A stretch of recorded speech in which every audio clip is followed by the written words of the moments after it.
एक आतंकवादी को फांसी लगने वाली होती है तो वो सर्वोच्च न्यायालय को 12 बजे उठाते हैं। माफी चाहती हूँ मेरी भाषा के लिए, ऐसी कौन किसकी भैंस खोल रहा था भैया कि सुबह 2:30 बजे तुमने सुप्रीम कोर्ट को बिठा दिया।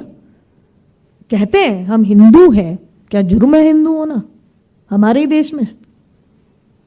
हम आपसे कुछ नहीं कह रहे कि जुर्म है मुसलमान होना, जुर्म है क्रिश्चियन होना, जुर्म है सिख होना, हम तो नहीं कह रहे ये।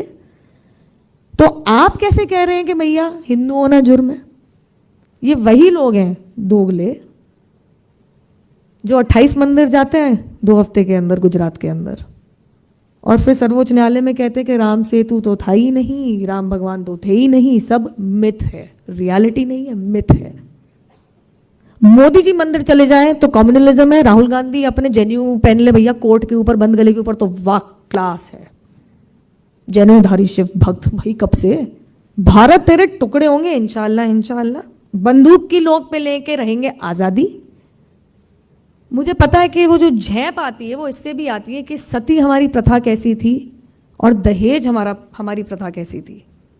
मुझे नहीं पता आप में से कितने लोगों को पता है दहेज कभी हिंदू संस्कृति की प्रथा थी ही नहीं।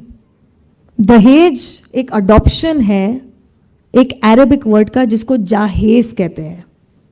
क्या कहते हैं? जाहेज। तो बुर्खा पहनने में कौन सी फ्रीडम है of a woman to assert herself? कि उसी लहजे में कहते हैं कि जितनी तमाम मुसलमान महिलाएं हैं, बहनें हैं, हम उनके राइट के लिए लड़ रहे हैं, हाँ, लेकिन बुर्खा पहनना, पर्दा करना उनका हक है। दोगली बात है।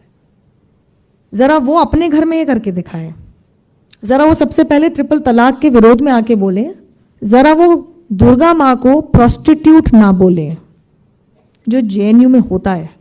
ये किसी का फेमिनिस्ट राइट नहीं है कि महिषासुर दिवस बनाते हुए आप हिंदू भगवानों को गाली दें। ये सब छोटे छोटी चीज़ें हैं, आप देखना कैसे पनपेंगी अगले कुछ महीनों में।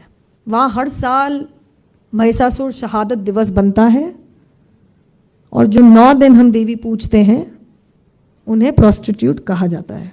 किसी एक के धर्म को गाली देना फ्रीडम ऑफ स्पीच नहीं होता। मैं यहाँ खड़े होकर किसी के धर्म को गाली नहीं दे रही हूँ, लेकिन सप्रेशन है। 52 साल का बुढ़ा 6 साल की बच्ची से शादी करेगा, ये सप्रेशन है। मैं इसके आगे बोलना नहीं चाह रही, मैं इसके खिलाफ जरूर बोलूंगी। और अगर आप ये सोच प्रोपोगेट करते हो कि 52-60 साल का बुढ़ा 10 साल के बच्चे से, माफी चाहती हूँ जो इस उम्र से आगे है, लेकिन आप समझ सकते हैं मैं क्या बोल रही हूँ। एक 60 साल का आदमी अगर 10 साल के बच्चे से शादी करना चाहता है, ये गलत है। ये हमारे देश की, हमारी संस्कृति की सोच नहीं है। और जिनकी है, जो जहेज लेके आए हैं, वो अपनी जेब में रखें।